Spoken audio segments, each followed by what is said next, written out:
अरुण जी, मैं हमेशा से बोलती आई हूँ कि जो सीटीएम फैक्ट्री है वो कठुआ में काफ़ी सराहनीय सीएसआर काम करती है। काफ़ी काम इन्होंने अच्छा कठुआ में किया है। मगर ये जो कल प्रेस कॉन्फ्रेंस वायरल हुई, मैंने वो देखी। उस पीसी को देख के मुझे ऐसा लगता है कि संवेदनहीनता की पराकाष्ठा है। जो चीज़ में उनको संवेदना रखनी चाहिए थी वो उन्होंने नहीं रखी। कि उस प्रेस कॉन्फ्रेंस को जब मैंने सुना, उसमें उन्होंने एक बड़ा पिवटल पॉइंट रखा। उन्होंने कहा कि उनके प्रेमाइस पे जो था कोई शरारती तत्व थे।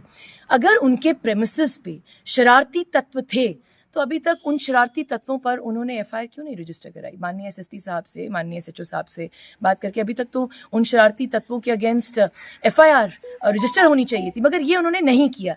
इसका मतलब कहीं ना कहीं ये जो इनका तर्क है, it's an absolutely useless argument.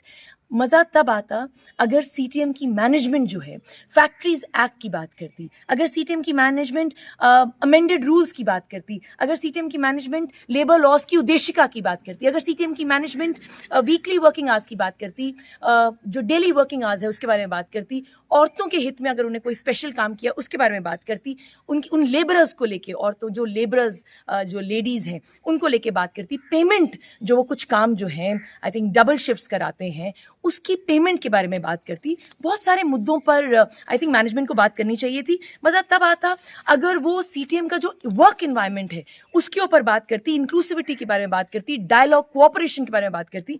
जो मेन उनकी प्राथमिकताएं हैं उन पर उन्होंने कोई बात नहीं करी। और ये बोल देना कि सीटीएम में आज से 15-20 दिन पहले जो हुजूम इकट्ठा हुआ था नेशनल हाईवे पे, उस हुजूम का जो डायरेक्ट कॉन्टैक्ट जो है वो सीटीएम से था ही नहीं, तो मुझे लगता है it is a very ludicrous argument.